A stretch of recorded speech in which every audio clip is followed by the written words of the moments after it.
Just want to give a quick heads up about this episode. One, thank you for listening to episode 2 of the KillCam Podcast. And 2, towards the later half of this podcast, you might notice a slight audio desync / an echo in the background of our mics.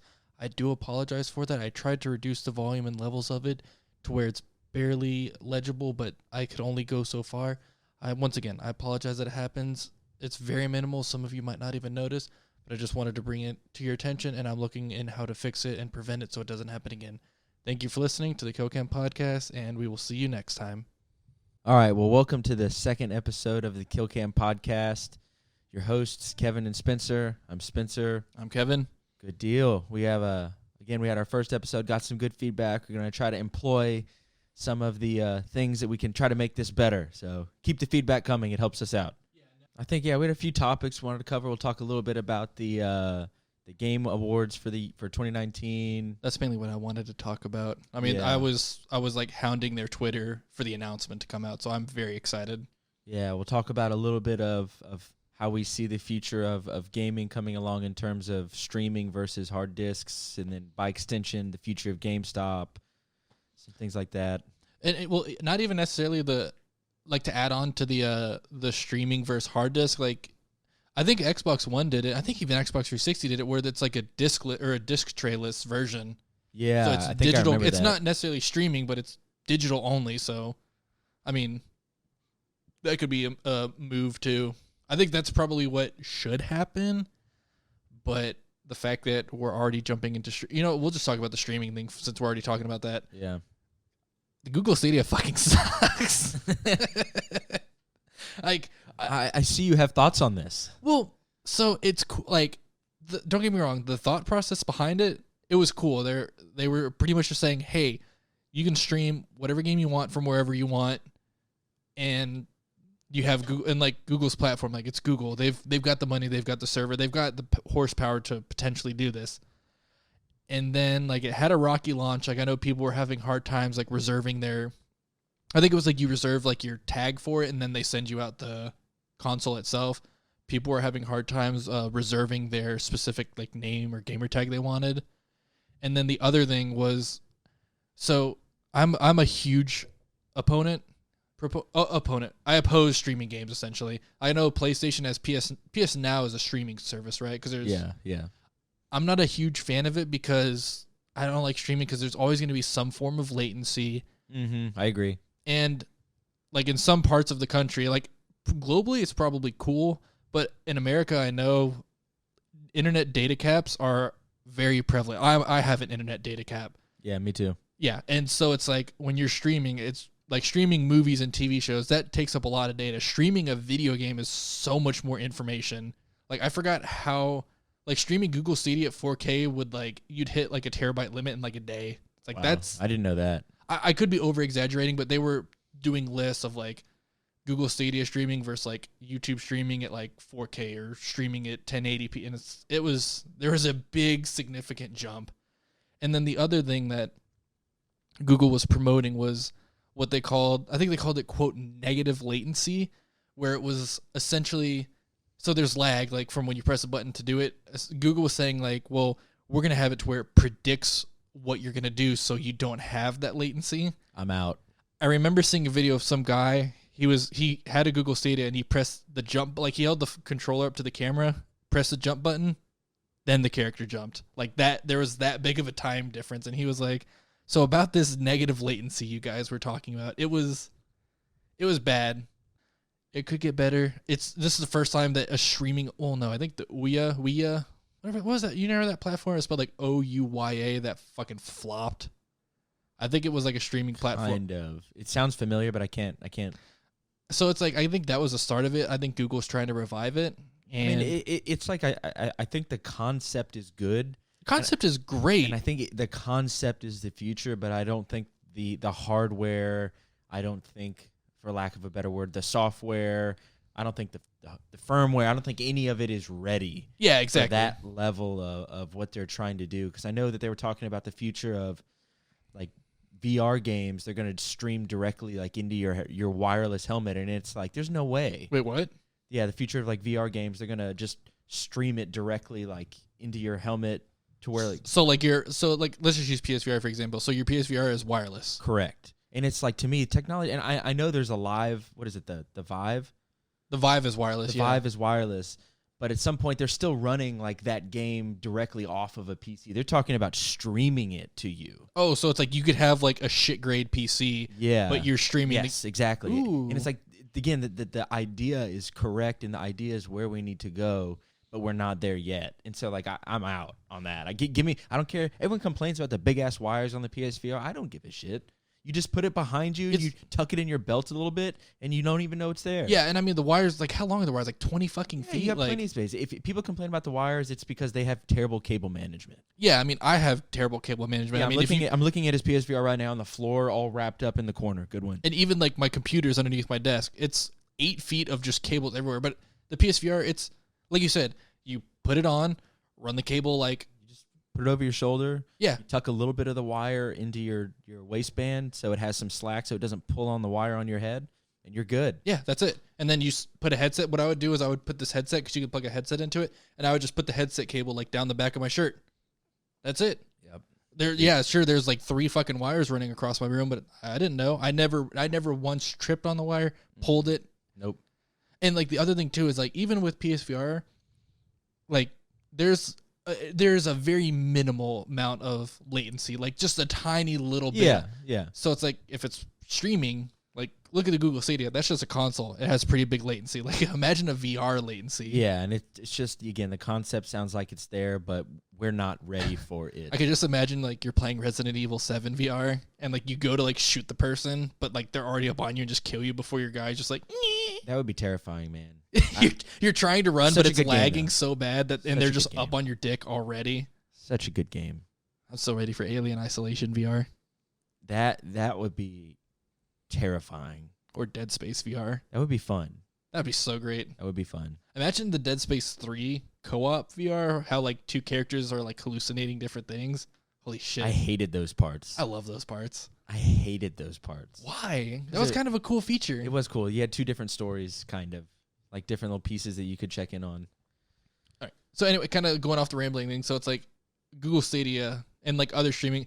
How long do you think it'll take before it's not? I don't want to necessarily call it a staple, because let's be real, Microsoft and PS4 and Sony and Nintendo, they're going to be the staple consoles of living rooms. But it's like, I guess, how long do you think until streaming boxes like Stadia are like a contender, I guess is a fair word. I would say, and again, I'm just grabbing this straight out of my ass. I have no data to support any. Yeah, of we're this. not, and we're not console engineers. We don't know what goes on. Yeah, this is mental spoiler, pulling it straight out of my ass.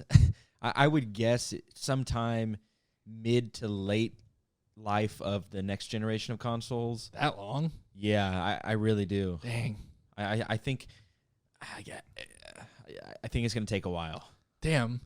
So I think within the next like 5 years, I think at the end of that 5-year period, they'll start to be more competitive. But I don't think coming out here in the front they are at all. Do you think it was a poor timing to launch it with next gen launching next year? Do you think that was kind of a bad move on their part? I don't know, really. I mean, or it could have been a good move, because when next gen comes out, people are going to be buying that. They're not going to be like, I want a Stadia. Like right now, people have had their Xboxes and PS4s for what, 6 years? Yeah, it's been a. I think it came out in 2013, so it's like so people are probably not necessarily bored with it, but no, I still love my PlayStation. Yeah, but like maybe they're just like, oh hey, something new. Yeah, I don't know. I'm not an executive. I'm not a board member. I'm not a marketing person. Why not? Fuck that. I want to work at Google.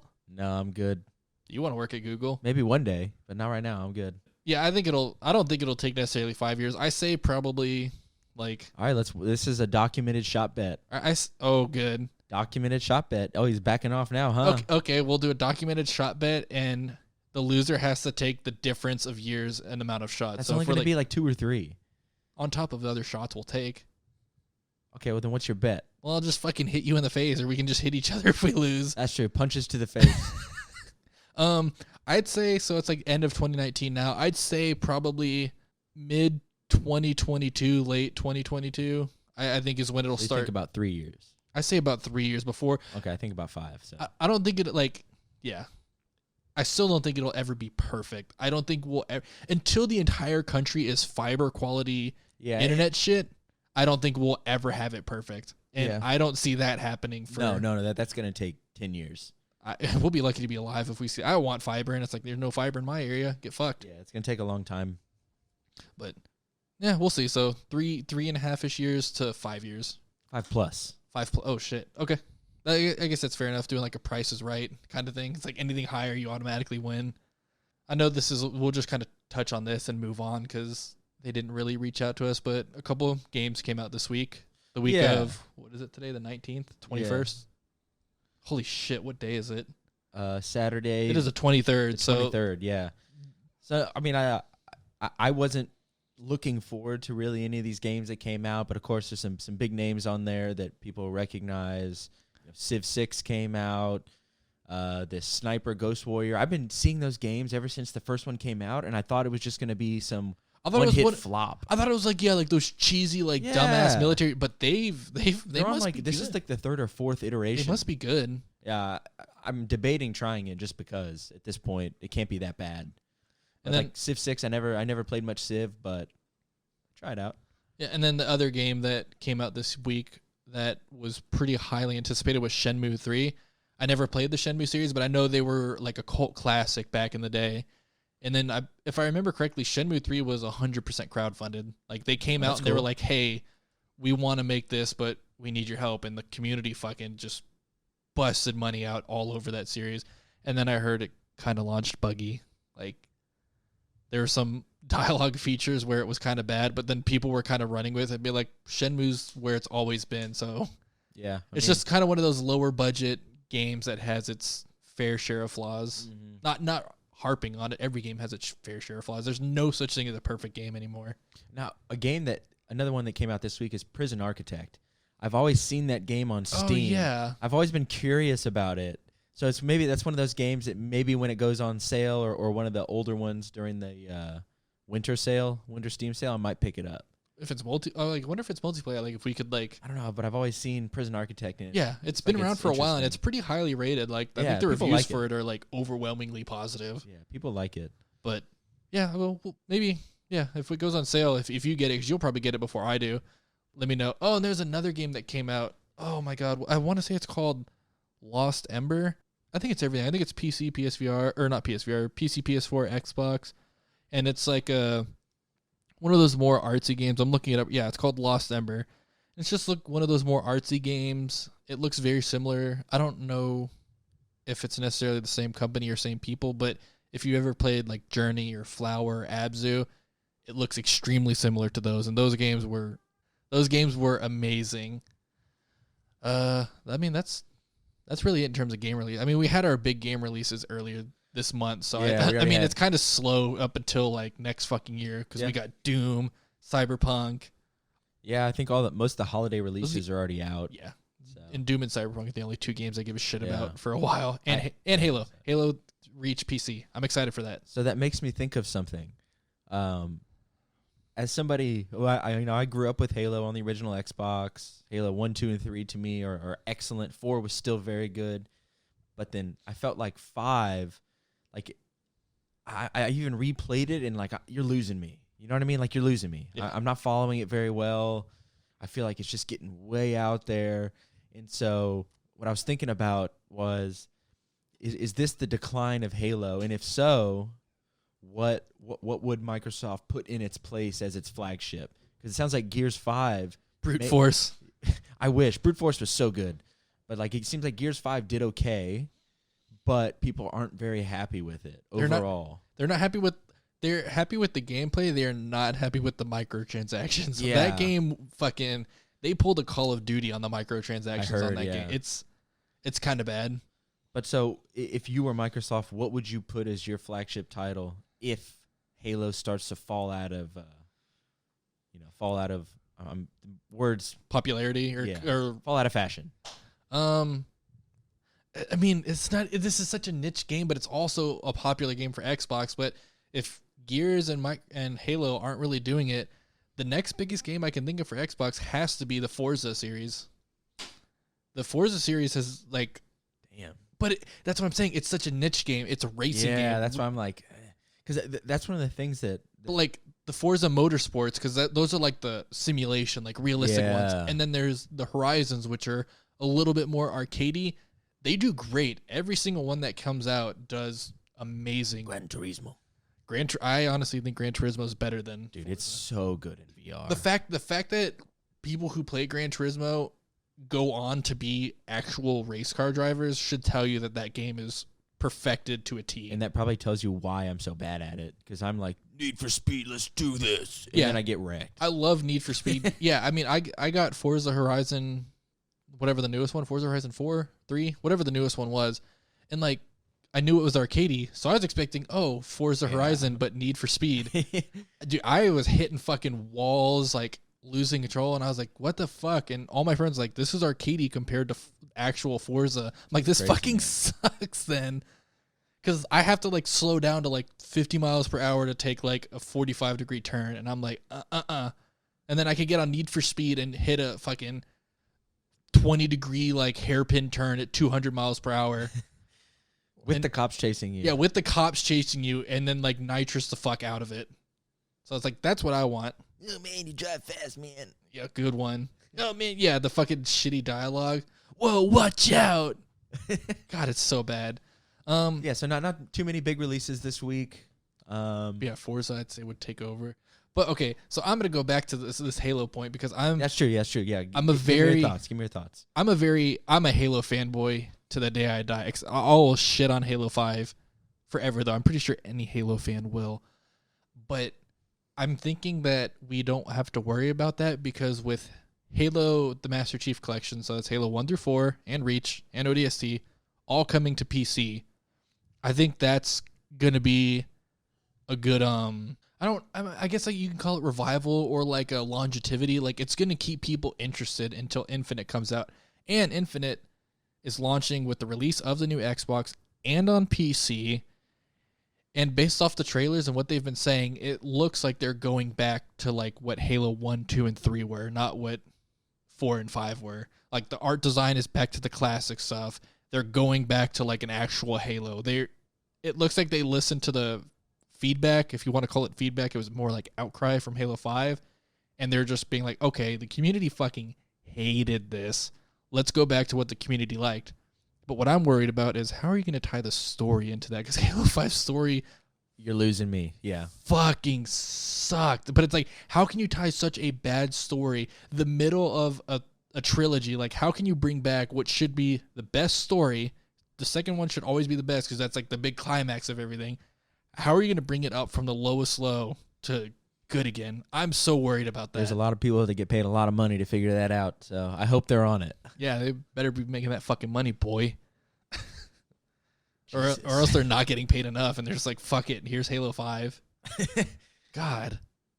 It's like, I've gone back, because I'm such a Halo fan, I've gone back and be like, I'm going to give Halo 5 another chance, like in terms of multiplayer. Like, I've gone back to it like 4 or 5 times, and after like 4 games, I'm just like, I can't keep myself on this game. Except for SWAT. SWAT's fun. Everyone likes SWAT. It's just shoot them in the head. No shields. That's easy. But other than that, yeah. And then the Halo Wars games. Those are good games. I'm waiting for it to go on sale so I can get it winter Steam sale for my PC. Halo Wars. The original Halo Wars, yeah. Oh, it's on Steam? Yeah. Okay. Oh, yeah, that's right. Halo Wars 2 is it? Because I keep seeing the Halo community is like, bring Halo Wars 2 to Steam. It's a good game. I have it on Xbox One. If you ever get it, we can... I don't know if there's co-op, but we can fuck off on it. So what do you think about... Half-Life 3? Yeah, good one. Good one. No, I would love Half-Life 3 to come out. What is it called? Alex. I mean, I'm surprised that they're going straight to VR. I'm assuming it's tied to them trying to push their hardware. Their VR hardware, yeah. Yeah.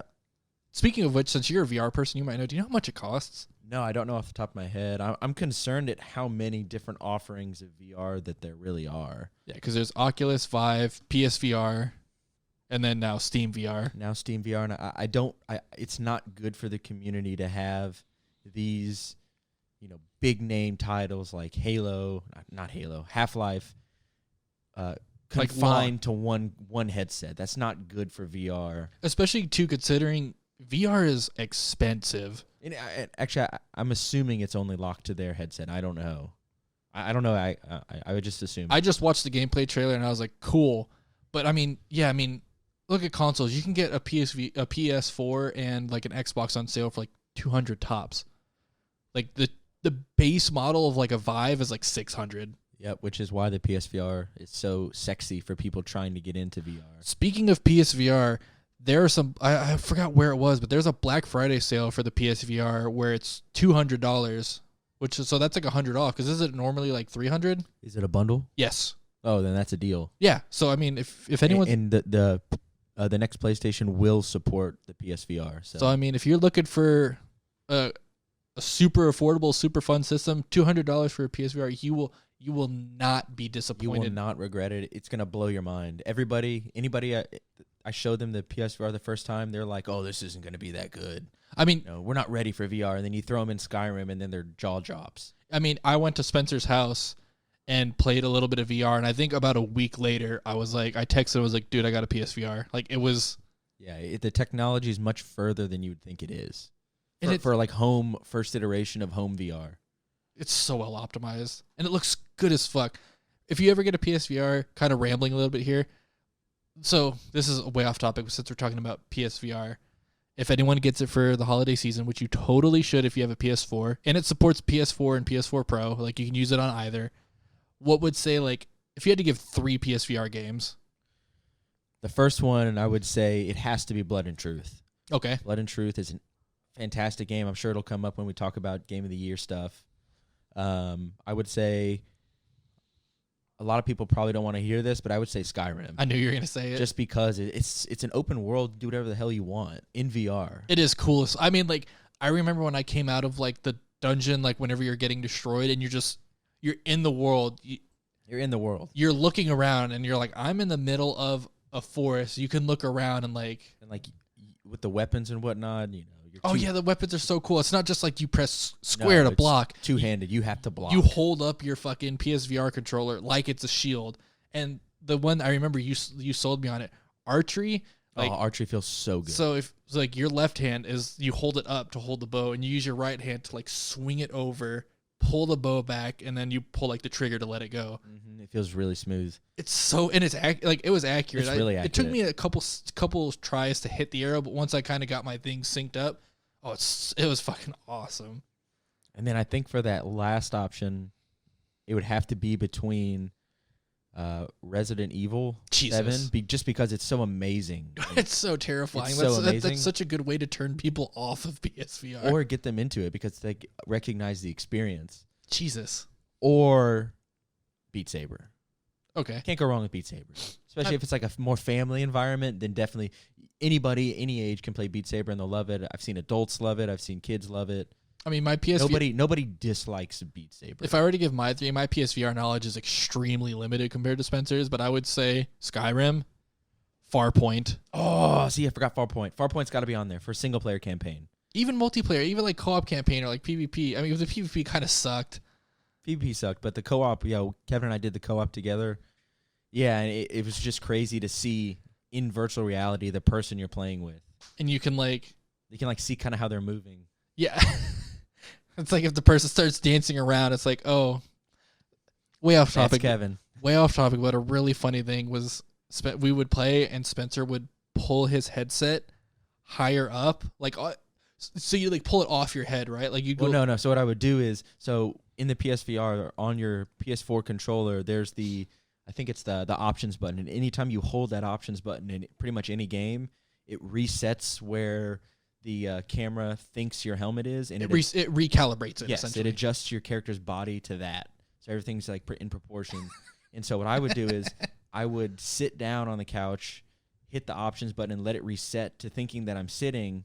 And then when I stand up, all of a sudden I'm like 8 feet tall inside the game. Because all it really sees, because like the PSVR, it uses a camera, it tracks lights on the headset and the Move controller. Yeah. So when you're sitting down, it really just sees the head move up about 3 feet. So in the game, your torso just stretches up.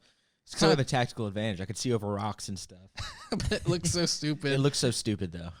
But yeah, you look like an Easter Island like character running around. We'll find a way to somehow post one of our screenshots. Yeah, it's funny. It's worth seeing. And then you can like be an asshole and like team kill or like turn the gun on yourself. Blow your own head off. But yeah, I would say Farpoint, Skyrim, and just for mindless family fun, I'd either say Beat Saber or Surgeon Simulator. Surgeon Simulator is also fun. You just slap your patient around. Had a bad day at work, come home. Or okay, if you had a bad day at work, I'd say come home and get Drunken Bar Fight. Oh, Drunken Bar Fight. Such a shitty game by design, but it's a good time. That's the whole point of it. But okay, so back to VR Alex. Sorry, Half-Life Alex. With it being locked, if it is locked, that's kind of a slap in the face. I feel like now that the more and more I think about it, I don't think they'll lock it because they want as many people to purchase it off Steam. That's true. I mean, it's on Steam, so it's like they're getting their money. I'll look it up and I'll report back in a second. But at the same time, I'm excited for it because I think it's built on the Source 2 engine, and it's like, dude, the Source engine was... I love the Unreal Engine. The Unreal Engine is amazing in what it can do and how it can look, but it's like the Source engine was maybe the best engine ever. It had the coolest physics engine ever. Like, I loved playing Half-Life. When I would play Half-Life 2, I was a kid. I would just get the gravity gun and just pick up random shit and throw it across the room because the physics on it were so fucking cool. So that in VR, which already has really fun physics, I feel like if I get that, I'm not even going to play the game. I'm just going to fuck off with the Source engine, just like throwing stuff, doing like bottle flips or just throwing stuff around. I feel like that's all I'm going to do. I mean, I'll play the game, but hyperbole. And also, sorry to interrupt, confirming that I'm reading an article right now, and it does look like Valve is locking it to their headset. Maybe like timed exclusive, because I feel like Probably. That's not a good move. Yeah. I mean, they maybe want to get their hardware out on the market, so like maybe they might lock it for a year. Yeah. So just to give some context, this is an article from The Verge. Okay. Yeah, I'm already out. Fuck The Verge. I don't know anything about The Verge. I'm just reading this sentence. I'm just giving some context. And it says, Oculus and Sony have long used their clout and money to lock up big VR titles like Farpoint, Blood and Truth. Anything PSVR. Yeah, for Oculus Rift, Oculus Quest, and PlayStation VR. Now Valve has its own flagship product, which to me means they're locking it. Maybe. So. And then aren't they also, like, I'd heard someone in my Discord had said that they're making other Valve games in VR. Like, I thought I'm surprised they haven't gone back and put, like, Half-Life 2 in VR. If Valve's going to make anything VR... Ravenholm would be terrifying. Oh, my God. We don't go to Ravenholm. I hated that level. It was... I mean, I was pretty young when I was playing. Yeah, I was fucking terrified. Pretty spooky. The dog ones. Oh, the crawler things or whatever. And you could hear him, like, coming up on the metal and stuff. I hated that. No, but if there's anything in VR, give me Left 4 Dead in VR. Holy shit. Could you imagine just a horde of like 100 zombies just charging you? That would be... You should get Arizona Sunshine for PSVR. It's not hordes, but there's still lots of zombies coming at you. Yeah. I've heard the name, and I was like, oh, cool. Finally a zombie VR game. And they did put Killing Floor into PSVR. Ooh. And they're releasing some game coming out early 2020 that is more akin to what you're referencing. Killing Floor or Killing Floor 2? Killing Floor 2. Dude, the music in Killing Floor 2 is so brutal. I don't know if you've ever played it. It's like just stupid heavy metal. It's awesome. So you had something you wanted to talk about. Yeah, so I'm just... It's not as much of an event as just kind of talking about it. But how do you feel about sports games? Be honest. Oh, because in the context here is that I haven't bought a Madden. I always buy the titles really old when they're like $10, like a year later. So NHL, Madden, NBA, 2K. So concerning sports games, this is something where I could be wrong because it's like I don't really play sports games, so I don't follow the community. But I love that the gaming industry will, and I'm not necessarily sticking up for Call of Duty. I love the Call of Duty series, but I hate that the gaming industry is like, Call of Duty is the same thing every year. And then Madden 20 comes out, and they're just like, I'm getting it. And it's like, so tell me what's improved between Madden 20 and 19, or maybe 18. Like, what did they change? Oh man, you paid $60 for a roster update? Like, you're a piece of shit. That's kind of how I feel like games have gone. And I'm the same way, and this is a pitchfork sharpening thing, but it's like I'm the same way with the Nintendo people. They'll sit there and harp on Call of Duty. It's like, oh man, how's Mario 69, dude? You Mario like 69? You like fucking jumping on mushrooms again, you piece of shit? Oh, spoiler. Yeah, dude. Yeah, so I'm getting pissed. Yeah, he's struggling to come up with the words. I'm looking at his face right now. Because it's just he's like shaking a little bit. It's like everyone just loves to jump on the bandwagon, and then they'll just be like, well, so as somebody who I have... I'll shut up, yeah. No, say, I haven't bought a new sports game in 5 years. For that reason, it feels like roster updates. I always get them used, like when they're cheap. But I think the counter argument there, just playing devil's advocate, is okay, good, because I'm so angry that I can't play devil's advocate. Is that, well, the NHL, the NFL, the NBA didn't change, so why should the game change? And I'm talking about from the context of like a material change, whereas Call of Duty, people are expecting a new story, new weapons or new something, new multiplayer modes. Yeah. Versus the sport didn't change. Yeah. So all that they're really expecting is that roster update plus some gameplay. I guess that's a fair argument, but I guess no, I agree. I can't believe I shelled out like 3 years in a row $60 for the new Maddens back in the day. But everyone was playing them in high school. It was fun. I mean, it's a good point, and it's like, don't get me wrong. It's like, I'm not saying it's like I like Call of Duty, but it's like I get it. It's been the same. If you boil it down to like the bits and pieces, Call of Duty has been the same. It's a team-based shooter with customization. It's been like that since God knows how long. But I feel like they change enough. Like, a new story is cool. Like changing the setting from like Vietnam or modern or future or World War II. Like, I feel like that's enough variety to warrant it versus a roster change isn't necessarily. Now, what would be cool as shit is if they release, like, let's just say they released a game and just called it Madden. Just, I don't know. But let's say they released a game called Madden for $60. The next year that comes around, you just pay like a $10 DLC, like kind of like a games as a servicing. You pay like a $10 DLC. They kind of tweak it up a little bit, flip rosters around and update everything to current standards. Like if rules change, that way you're not having to buy a full game, but you still get to stay up to date. But EA's publicly traded, so why would they ever do that? Oh, well, fuck off then. They want that $60, man. Those sports games are extremely profitable.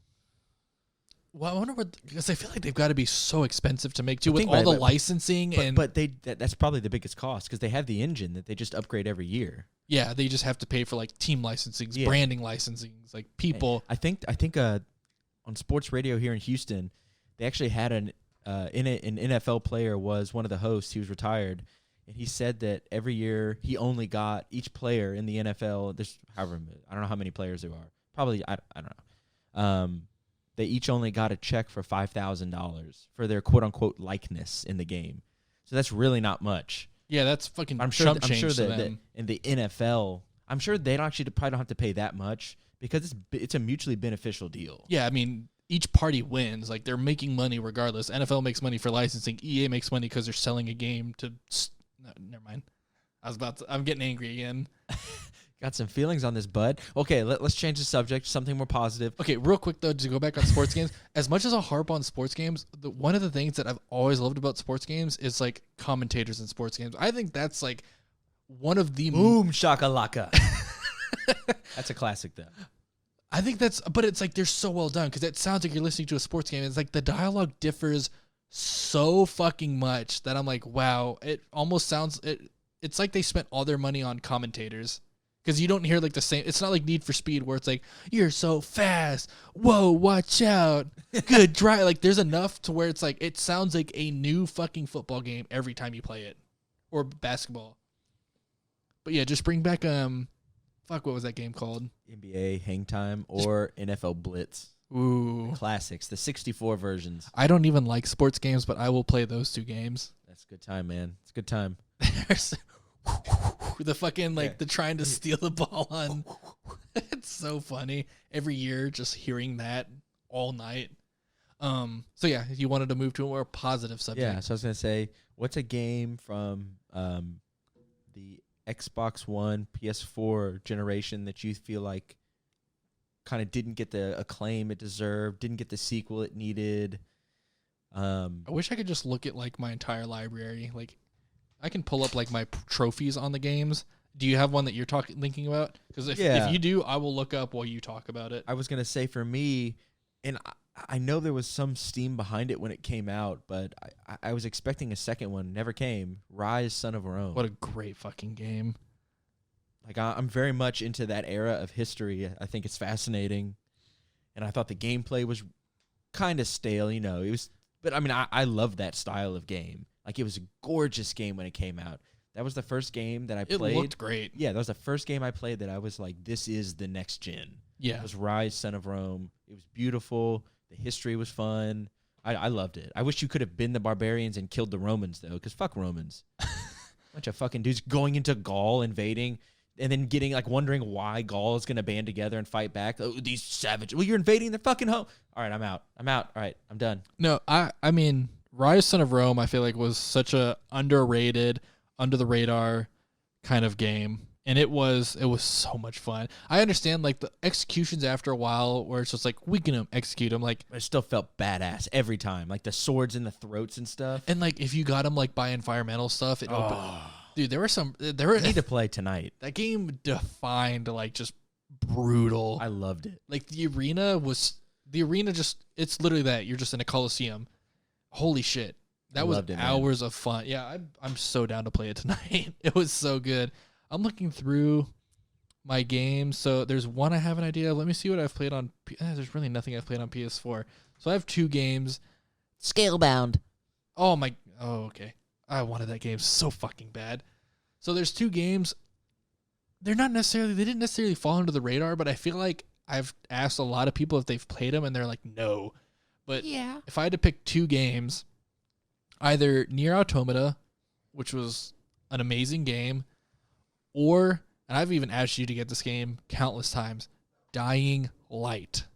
I'm waiting for it to go on sale, Slick. Oh my God, Dying Light is arguably one of the best games this generation. All right, that's high praise. I'll mark it down. We got to get it. Let me know when you see it go on sale. Okay, I have it on Xbox, so I have it on Xbox or PC. On Xbox, I've beaten the game, so I'm like maxed out, so we could like fuck off more. But if you see it on PC, I have it there too. We can add that to our list to stream for our many hundreds of thousands of millions, billions of viewers, billions and billions. No, yeah, Dying Light, I feel like was one of the best. And I mean, you remember how much we played. What was that game called? Dead Island. Dead Island, the original one. Such shitty mechanics, but so much fun with friends. So imagine that game with good mechanics. Sam B. Dude, that was who you played, right? Yeah. The fucking Fury where he just pulls out brass knuckles. Just beats the crap out of everything. It looks so bad because the animation was so bad, so your guy's just like swinging his arms like a fucking... Stiff man. Yeah. And then the douchebag with the throwing knives, the mohawk. It's like, wow, what the characters on that game fucking sucked. But it was a great game. It was a good game with friends. It was a great game with friends. So, kind of following any frustrating moments this week for you in gaming? Let's say following true. We'll kind of go back to our hot take of the week. I can't think of one, but it looks like play enough games. I mostly only play Halo, and I have fun playing that. I get mad at Smurfs on Halo because I don't understand the point of Smurfing in 2019 in a playlist that's not fucking ranked on a game that's kind of empty. And it's like, what's the fucking point? Like, play on your main, level your shit up. Like, the whole point of Smurfing was to make a new account as a highly skilled player and play ranked so you could stomp through the ranked. When you make a Smurf for social play, there's no skill-based matchmaking. You're just matching up with, like, random Joe Dumbass and his fucking 3 guests. Joe Dumbass. Yeah, that's me. Oh, no. I guess a hot take was playing fucking big team with you, and we got completely dicked that one game for no reason. The whole team, literally everyone in the game sucked ass, and we lost. I don't know how. I was very upset because, like, we were doing good. Just driving the elephant around. Oh, yeah. That's kind of my move in Halo. I just find the biggest vehicle and drive it around and do nothing. I'm not good at Halo. Hey, the elephant. I mean, once the elephant's being driven around, it acts as a spawn point. Like, you won't spawn on it if it's not moving. The second someone's driving it, it's a spawn point. So it's like, whenever people are like, I don't want to drive it. It's like, yeah, you're not getting kills, but it's like, you're going to give our team, like, super good spawns for the rest of the game. And then someone just comes in behind you and kills you. And it's like, all right, thanks, Chief. What was that noise? Why? Why? But you look like you had a hot take. Oh, Overwatch, man. Oh, man. Comp. This is why I don't play Overwatch. Oh. I only play if Spencer's around, and even then, I'm like, if I get on, it's going to be a bad night for everyone involved. So let's hear your hot take, because I have a feeling I already know where it's going. So we had totally stonewalled the team on offense, which meant What game mode? Comp payload. Okay, so okay. And so all we had to do at this point was get one tick, and we won. And we had like 3.5 minutes to do it. And That's easy. It was 5 stack plus 1 random. You know where this is going. I'm so excited. One of the randoms was a DPS who refused to switch off Bastion. Oh, yeah, Bastion's considered DPS. Yeah, and so we're going through. And you were on offense? Yeah. We needed 1 tick. 1 fucking tick.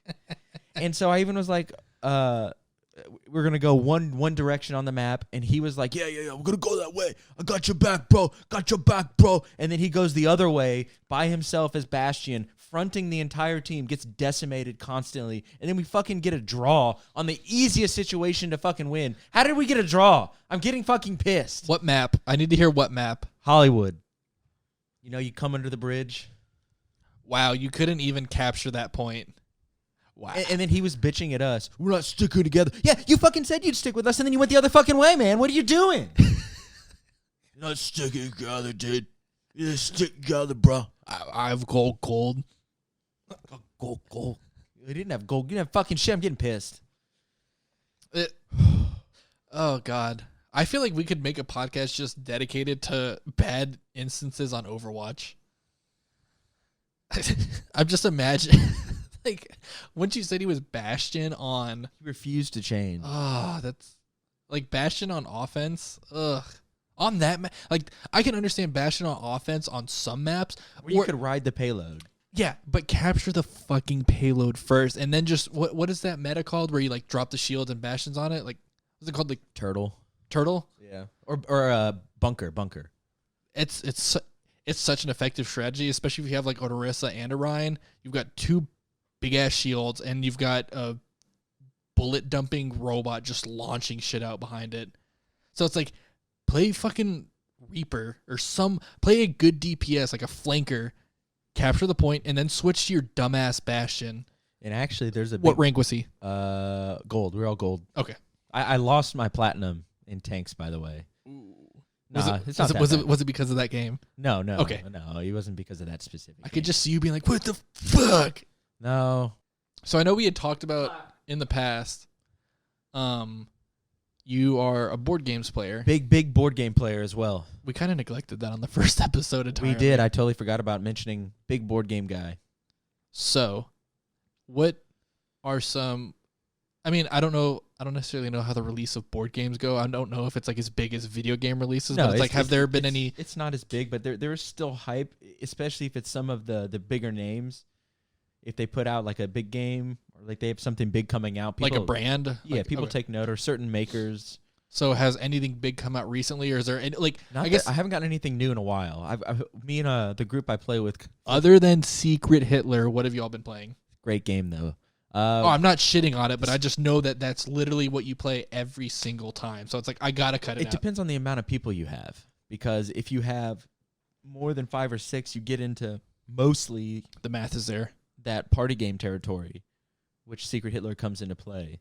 Great party game. But if you have, less than, right around 5, 6 or less, then that's when you can start getting into more of the story games. See, and I love story games, but it's like, and I like board games. I used to hate board games, and I've gotten more to the point where I like them. Like when I'm going to PAX this year, I'm excited to go to PAX and get new board games. Like I've grown to them a lot. I'm still very ignorant as to what there are, but I almost feel like at times board games have I feel like a very severe learning curve. Or at least maybe the ones I've played have. It really depends. I mean, most games you can find a 10-minute how-to YouTube. And they'll give you all the basics, and then just play with a group that's all learning it as well. Have like a couple trial rounds of stuff, and then restart. That's usually what we do. I mean, I remember there was one game. I think it was called Pandemic, and it comes with like great game. Came with like a fucking book, and we're like, nope. No, you just YouTube it, get the understanding, and what we'll do sometimes, as long as it's not game breaking and everyone agrees, you can always set house rules. Okay, yeah, we've done house rules before. There's some games where they have rules in it that actually break the game, and it's like, okay, as a group, we're going to decide what's fair and move on. In Pandemic, unless we completely misread it, we found a game breaking rule to the point where one of the characters could shove the zombies back. So Pandemic is essentially characters trying to make their way through the map and get to an escape while zombies are enclosing in. Is that not Pandemic? I think Pandemic is you're trying to cure a disease. Okay, fuck. Then let me look. I'll look it up. Anyway, it might not have been Pandemic. It might have been called, I don't know. It was essentially thinking of Dead of Winter? No, it was just... Yeah, Pandemic is the disease game. Fuck, what game was this in? The zombie games I know are like Long Night, Dead of Winter. I want to say it was called like a one-word thing, like Pandemic, like a one-word name. Not Betrayal? House on the Hill? No. Anyway, it was this zombie game, and essentially one of the characters, their ability was they could shove the zombies back like one square on the board. Either we misread it, but it's like we beat it with no worries because it's like the zombies would come in the room, we'd shove them back, move to the next zone. They'd come in, we'd shove them back, move to the next zone, and that was it. And it's like, based off how we interpreted it, it's like, this is the right way, but I mean, it took all the stakes out of the game because it's just you shove them back, shove it, and once you get them behind you, that's it. You just walk your ass to the fucking safe zone. It's like, this kind of sucked. Yeah, that sounds like maybe a mechanic was misinterpreted. And then we played this game called Dominion. Dominion's good. It was fun. And another game I recommend to any listeners if they want to get a good classic sci-fi game would be never mind. Cosmic Encounter. If you haven't heard it, it's very simple. But it's a great game. It's a classic. It's one of like the all-time great sci-fi games. Super simple, really fun. Pretty much plays with as many people as you want. Surprised in terms of classic games you didn't mention Settlers of Catan.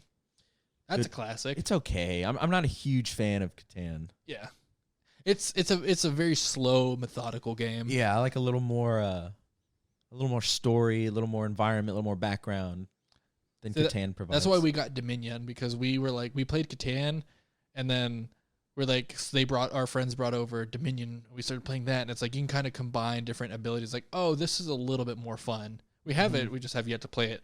Another really great game that's only limited to 4 players is a game called Endangered Orphans. I actually have not played this. I got it at PAX 2 years ago, and it was so much fun. We played it all fucking night. It's essentially just a game. It's like you're 4 orphans, and the Grim Reaper's coming after you, and it's not a team game. It's free for all. And you're just literally trying to screw over each person. Like when you run out of skill cards, the Reaper gets you. So you're trying to screw them out of as many cards as you can while getting them for yourself. It's one of those games where you will end friendships on it. Oh yeah. Yeah. Yeah. We had a game night on Thursday, and we played a game called Space Cadets. I've heard of it. There were some raised tensions. Really? Yeah. What was that game? But you need to play games with a group of people that, sure, you can get mad at each other during the game, but as soon as the game's over, it's like it's over. Yeah, it's like what happens in the game stays in the game. Yeah, and you got to move on. What about that one guy who you played with who left? That was great. I love that. But then as soon as he left, he like an hour later, he texted everybody and was just like, "That was fucking awesome." Like it's fun that I can get that mad at this game. What was that game though that you played? And I think you brought it over one time. It's called Sonar. Oh, Captain Sonar. Captain Sonar, which you said essentially was like it's like Battleship, but better, but for adults and battle shots. Good one. It's supposed to be 4v4. Each person has a different role. And there's like a captain role, engineer role, weapons role, navigation role. And it just gets really intense. And there's like boards separating you, and it's like live action. Like it's really intense. It's a really good game. What about Monopoly? He's staring at me with violent intent. What was that one game we played? It was like, it's called like Romance Letter or Love Letter or something like that. Yeah. That was a fun game. Yeah, very simple, but it had easy to learn, hard to master. I felt like that was a good game. Like I like those games where it's like it's easy to pick up, but once you understand it, the possibilities like fucking I guess are there any board games that are coming out that are on your radar? I don't track them, to be honest, that closely. Usually I'll hear about something new maybe on a thread, or somebody from Board Game Night will say something, or I'll just go to, there's a couple of good board game shops here in Houston, kind of like coffee bars or actual bars that have a bunch of board games. You can check stuff out. Okay, that's kind of cool. They usually have like nice big areas you can see. You can usually play them there. Like they have like play tables and shit. Yeah. That sounds cool. Have a few beers, play some games. Nice. All right, so I got a question for you. What's your favorite, you can name a few, favorite games to drink and play? Dying Light, for sure. Why? Okay, so Dying Light, I'll tackle like 2 or 3. And one of them is going to be kind of generic, and you probably already know what I'm going to say. But Dying Light, because Dying Light, sorry, my computer like did something on its own. Dying Light, because you take all the mechanics that made Dead Island good, add a day and night cycle where the zombies become violent as shit at night. Like these ones called volatiles come out. They chase your ass down, and add that with like the parkour grappling gun, and like it has wacky mechanics. Like it's a game that takes itself seriously, but there's some extremely wacky mechanics. So it's like combine all of that and a little bit of alcohol. I've spent so many nights with my friends just getting drunk and playing Dying Light. And like we'll do like he doesn't have friends. Nice. But like we'll do challenges where it's like we'll set a marker at a different part of the city at night, and it's like make it there with your flashlight off. And it's like you can hear all the zombies around you, but when it gets dark on that game, it gets pitch black. So you're just running and you just see like these glowing eyes off in the distance, and it's like, oh shit. Or like you invade a hive trying to kill all the zombies. There's so much shit you can do. It's such a fun game to play. So that game. Second game, I'll give you a guess on what it is. Halo. Yep. Whether it's multiplayer, it's more fun to play the campaign. I feel like multiplayer is fun, but I feel like if you're drunk, popping in a couple levels of co-op, I feel like is like the quintessential gaming experience. Specifically from like Halo 3 or Halo 4. Nice. I feel like that's probably 2 of the best games to play while drunk. And then if I had to pick a third one, shit. I used to get, part of me wants to say MW2, but I feel like I talk about MW2 a lot. If I had to pick another one, I would say maybe not Overwatch, because that game's ranked, and getting drunk on a ranked game like that, just to have 5 people yell at you, is not a fun time. If I had to pick a fifth one, going old school with this one, because I used to do it when I first got my PC. Gary's Mod. There's so much to do on Gary's Mod. You want to play like Prop Hunt or Murder. Prop Hunt was always fun. I loved Prop Hunt. I mean, I'm down to play that tonight if you are. But it's like Prop Hunt, Murder, Death Run. What the fuck else did they have? There was a mode on there called, what was it called? It was essentially like, it was like if the movie The Thing was a game mode. You're like in an Arctic base, and there's like aliens that can like shapeshift from like human to alien.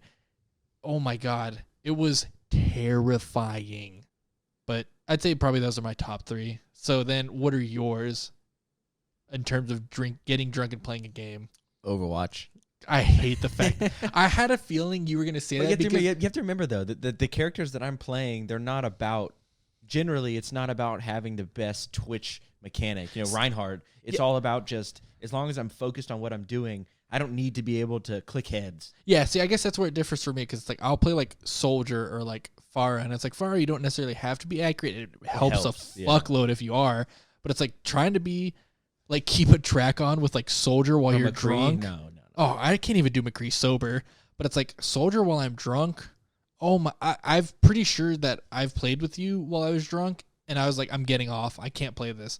Now, Counter-Strike, on the other hand, is a game where when I would drink, I would actually excel on that game.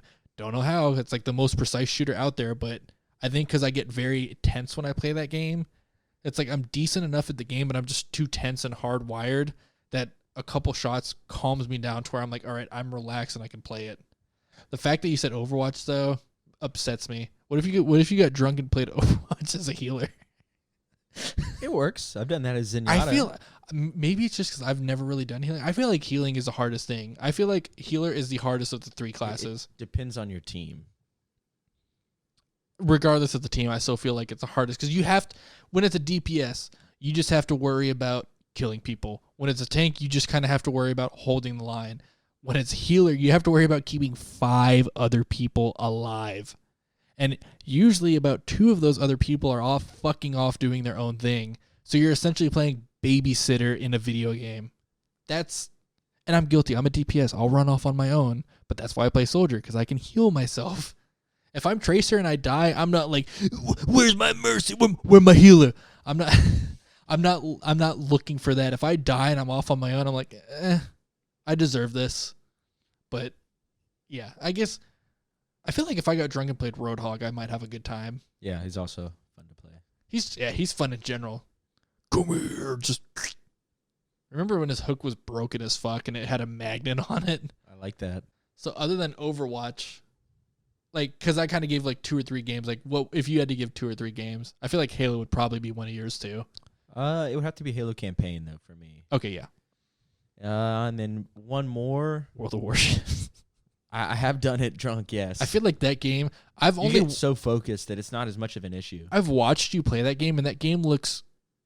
It's slow enough. Nothing happens fast. But I mean, it looks like you have to like lead your shots and time like your torpedoes and missiles. You have to. It's such a precise and like meticulous game that I feel like if you were wasted, your whole team, you could single-handedly fuck your team over. Oh, you can definitely. You'd probably just Yamato crash into them. If you're a destroyer and you're out of position, yeah, you fuck the whole team. But so Halo, Overwatch, and if you had to give a third, oh man, that's tough. I'd have to say, I know this is a generic answer, but probably Skyrim VR. Really? Oh, it's so much fun. Being drunk in VR? Oh, yeah. But not Resident Evil 7 VR, because you told me you'd only play that game if you were drunk. I have to be really drunk. Like, you have to be blackout to play that. I have to be really drunk to get in, to voluntarily, not coaxed by somebody else there. I feel like, fuck. What was I going to say? Oh, good. My computer shut off. Fear? When we used to be in college and we'd be in parties together and you'd play Fear. That game was scary. The original Fear was... No, this was when you were playing Fear 2, though. Oh, less scary. But still had its moments, right? It had a few moments. Because based off those moments, the reason I'm saying that is because I remember he'd be drinking or like back from a party playing Fear. I'd be playing Halo and we'd just kind of be like randomly just, small talking. And then I just hear like, what the fuck, bitch? And then it's like, I'm like, oh, okay, what's happening? And it would be one of those moments in the game where Alma's like up in your face or haunting you or whatever she does. And you'd be like, you'd essentially be like, I'm fucking drunk, like, I'll kill her. And like, you'd get so jacked about Alma popping up on your screen. I still have yet to play Fear 2. Jackass. You kind of turned me off of it, if I'm being 100% honest. The first one's the only one worth The first one's good. I remember I was like, is Fear 2 worth it? And you were like, honestly, not really. I was like, okay, well, then I won't play it. That's a good call. Isn't Fear 3 co-op, though? I think so, but it's not very good. Fuck. I was about to say, like, I have it because one of my... Kind of sucks. One of my coworkers gave it to me, so I was like, let's play it. But so... Ready to talk about the Game Awards? Earlier this week, or last week, since this will probably go out on Monday, the Game Awards nominees were announced, and I'm a huge fan of the Game Awards. I watch them every single year. Yeah. Okay. I'm going to kill myself on this game.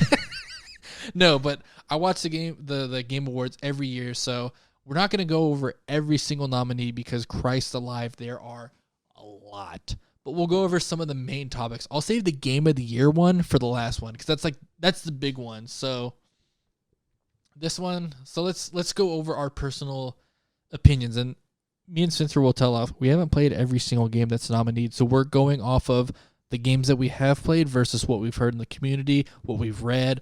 We're taking everything that we know about it into account. So let's do there's an action/adventure game, and then there's an action game. Which one would you prefer tackling? Let's do adventure. Okay. So for action-adventure game, our nominees are Borderlands 3, Control, Death Stranding. So edgy, so cool, so edgy. Well, that doesn't win for him. Resident Evil 2. What is this one? The Legend of Zelda Link's Awakening. Sorry, we're sitting far back from the screen, so we can't see very well. And then Sekiro: Shadows Die Twice. So I haven't played Sekiro, but I've heard amazing things about it. I've heard amazing things. People love it. So I'm so torn. I feel like I don't feel like Resident Evil 2 should win. I don't think so either. I didn't think Control was necessarily an adventure game. I thought it was more of an action game. So, but it's not nominated in the action category, which is stupid. Maybe it is a. If I had to be 100% honest, though, I feel like the game that would win it would either be Sekiro or Link's Awakening, because the Link's Awakening is a remake of one of those old Link games, which those games are adventure games at its core, and this one has been remastered to perfection. Borderlands 3, maybe, because it's Borderlands, but I don't know. I wouldn't really. I agree with you there. I don't know too much about Control, or I have not played Borderlands 3. I feel like Control is gonna win a lot of awards this year, though. So you're not thinking Death Stranding for action adventure Probably game? Not. So edgy. So cool. You don't know what's going on. So edgy. How could you not know? You don't know how edgy. So esports game of the year, we got CS:GO, Dota 2, Fortnite, League of Legends, and Overwatch.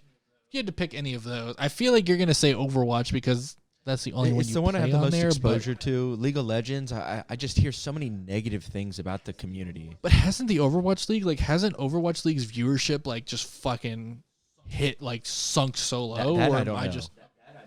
Okay. I mean, I feel like... I think Heroes of the Storm is going to win. Oh, yeah. The unnominated one's gonna be a write-in vote? 10,000 votes for Hennessy in the 2016 presidential election. Pretty close, man. That's how you know, as America, we're fucked. But if I had to make a guess, I don't want to give it to Fortnite. I don't think Battle Royales are an esports game. Esports games have to have a level of... I don't know if necessarily quality is a word, but it's there has to be some sort of it's our Fortnite and Battle Royale games. They're so RNG dependent. You could land and find nothing, and someone could land 10 feet from you and be fully maxed out in kit, and they could be a worse player and just body you. I feel like that's kind of horse shit. I like the more arena where it's everyone's kind of on an even playing ground. So it's I don't consider Battle Royale games esports. Now, don't get me wrong. The Fortnite World Cup was one of the biggest events of the year, so it's I'm just a boomer saying stupid shit. But me personally, I just don't like it. If I had to make one for esports game of the year, just because League of Legends is still the biggest game in terms of the LCS, that's insane. But if you had to make a guess, I'm assuming you'd probably just go with Overwatch since that's what you keep up with. Didn't the Overwatch, what team won? The San Francisco Shock won this year, right? So, yeah. Wasn't that a Cinderella story? Yeah. They were the worst team and they came back and won it all. That I don't know at that level. Okay, maybe I thought I saw something where the San Francisco Shock winning was huge in the Overwatch League, but I could be wrong.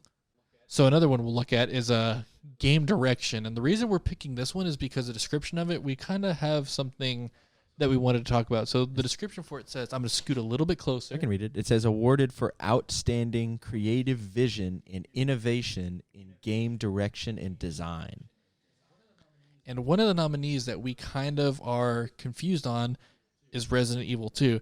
Don't get me wrong, the Resident Evil 2 remake was a great game, but it's a remake. How can it be up for creative vision and innovation in game direction? So I feel then in terms of creative vision or game direction, I feel in all honesty, Control is going to win that one. I from what I know of Control, I think that's reasonable. Because it's a very unique game. Don't get me wrong, the other nominees, so we'll do the nominees. It's Control, Death Stranding, RE2, Sekiro, and Outer Wilds. Outer Wilds has been selling amazingly, but at the same time, I've heard Outer Wilds is more of a successor to Fallout New Vegas. So it's it's innovative, but it's got grounded. Sekiro is heavily inspired, and it's made by the people who did the Dark Souls games. There's influence there.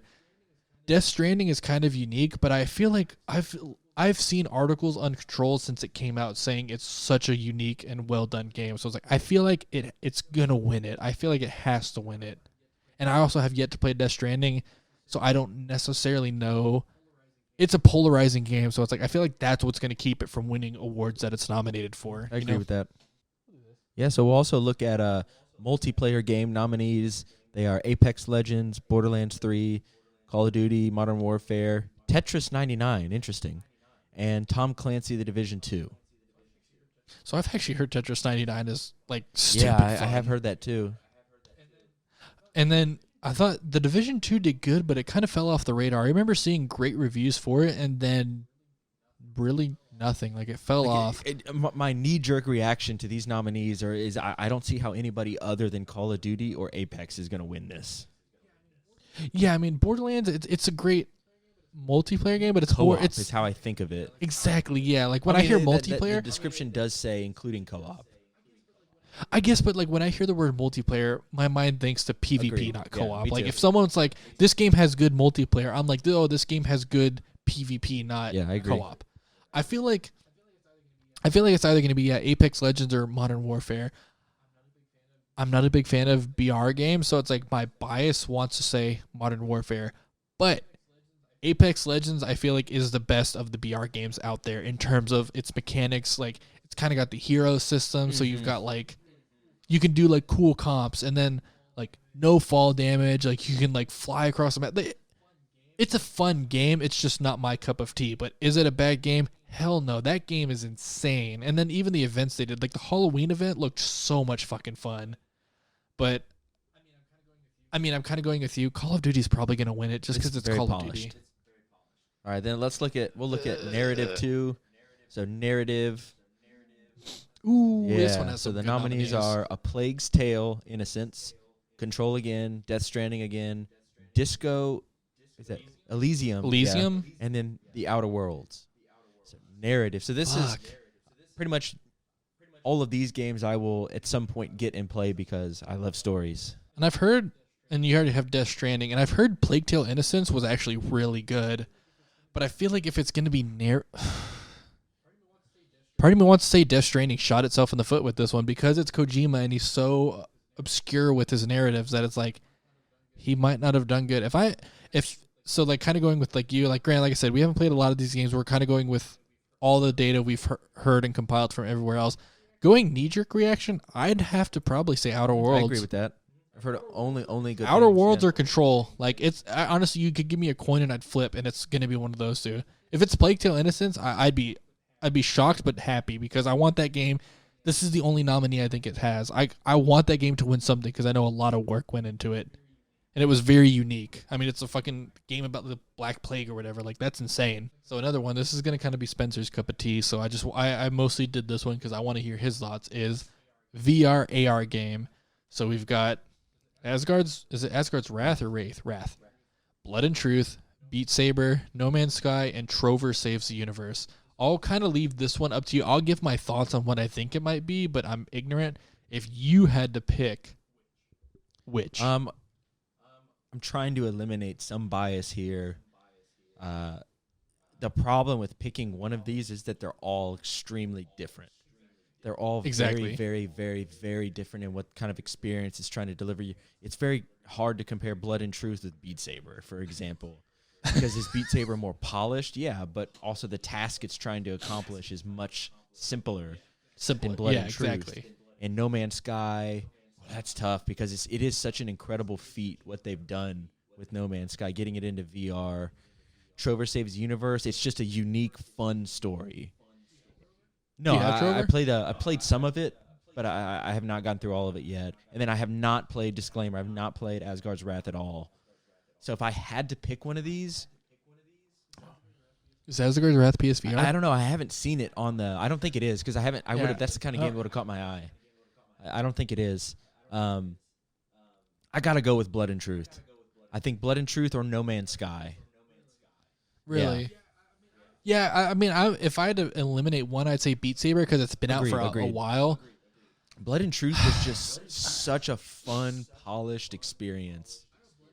I know Blood and Truth was like such a fun and polished experience. Good, the acting was phenomenal. But part of me wants, if I had to give my input, I would honestly want to say No Man's Sky. And this is taking it, like I said, this is my bias coming in, taking into account what that game was versus what it is now. Like the bad launch it had to the full-fledged 100% complete game turned into VR. So it's like I'm taking everything, which probably I shouldn't do. If I'm not doing that, then probably Blood and Truth should I was going to raise a challenge there of... But it's like I said, it's my bias coming into play because that game has done the biggest 180 in gaming history. So it's like I want to give it its props, but realistically, like No Man's Sky had its moment. Like I'm not saying it's a bad game, but it's like it had its moment last year. It's been doing good. Like let a VR specific game take this one. And then if I had to say that, then probably Blood and Truth. I mean, I know Trover Saves the Universe. I heard it was funny. I mean, it's made by the people who do Rick and Morty. So, I mean, it's got to be a good game. And then the big one that we're going to tackle, the final one, is Game of the Year. Nominees are pretty much everything we've already said. Control, Death Stranding, Resident Evil 2, Sekiro, Super Smash Bros. Ultimate, and The Outer Worlds. I guess I'll run through my initial thoughts on all of them. I mean, I feel we've kind of covered pretty much all these, what we already think at different levels. Yeah. With the exception of like Smash. Now this is overall game of the year. I don't think Death Stranding deserves it based on what I played so far. Those are some fighting words. You're also not to Chapter 3 yet. I've heard that once you get past Chapter 3, the game gets a lot better. You just have to slog through to Chapter 3. Even though I definitely don't think RE2 should get it. I definitely do not think RE2 should get it. Yeah, I feel like that's kind of an interesting nomination. I would be more inclined to pick either Control or The Outer Worlds. I'm the exact same way. I feel like it's a toss-up. No way. Yeah. I feel like, I mean, Smash is the best-selling fighting game in history, but it's like, I don't know. That game fucking sucks. I'm not going to say that, but I'm also not in. I feel like Control and Outer Worlds, it's honestly a toss-up between those two. Maybe Outer Worlds just because, like, I think Outer Worlds is the bigger game in scale. Not shitting on Control, but it's like, just give it that little bit, that big scale gives it just that little bit of oomph more ahead of it. Both sound like awesome games. I'm definitely going to play both. And it's like, I know Outer Worlds is like a Fallout, what is it called? Like a spiritual successor. And it's like, I'm not even a fan of the Fallout games, but it's like, part of me wants to play the Outer Worlds. Like, it looks like it's fun. And I feel like if I played it, I would like it. Now, a little off topic, and I get it just came out. I don't see Jedi Fallen Order anywhere on this list. I feel like it kind of got robbed. I mean, maybe that's a danger of... It did come out so did Death Stranding. 2 weeks ago. But Death Stranding's also been hyped up a lot more. But Fallen Order's been, like... I haven't played it yet, disclaimer. But I've read countless reviews. It's getting great reviews. I've watched videos on it. It looks like an amazingly well done game. I plan on getting it very soon. But I'm kind of upset to at least not see it maybe in action adventure. Like the fuck. Yeah, I'd be interested to see why it didn't get included here though. Any category at all. So I mean, interesting. Next year, I guess maybe they'll. I don't know. I want to get that game though. Looks fun. Wish it had co-op. All right. Well, that's a lot of topics. I think we covered a lot for this week.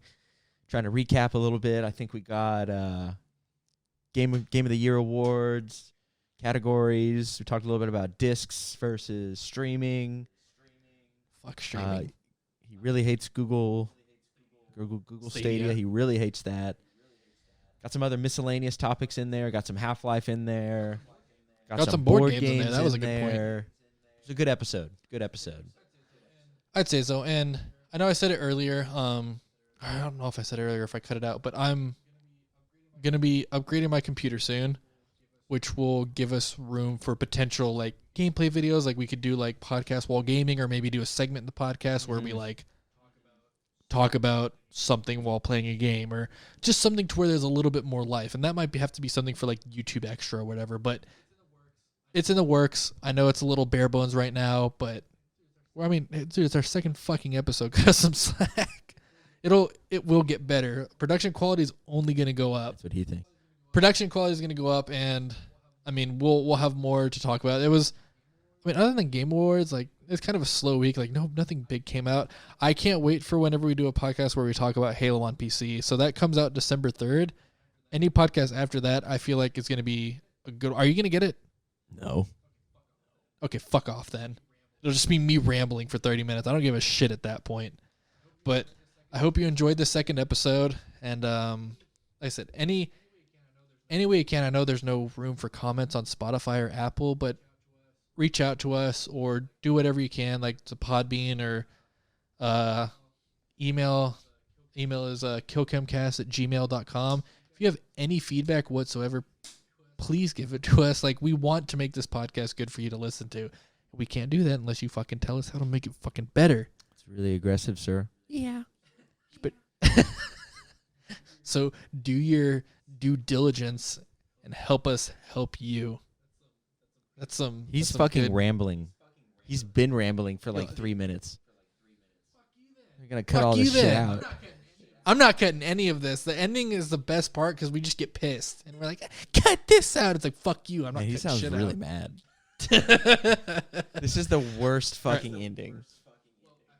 Well, I hope you enjoyed. Like I said, any feedback is appreciated. Please, good or bad, whatever you have. If you're going to blatantly troll, I'll fuck you in your ass. All right. On that note, this has been the KillCam Podcast, episode 2. Hope you've enjoyed, and we will see you next week, next 2 weeks. It's Thanksgiving next week, so realistically, we probably won't have one. Spend time with your fam. Holy shit. We're out. All right, we're going to go get some drinks, and that's been the podcast. Thank you for listening.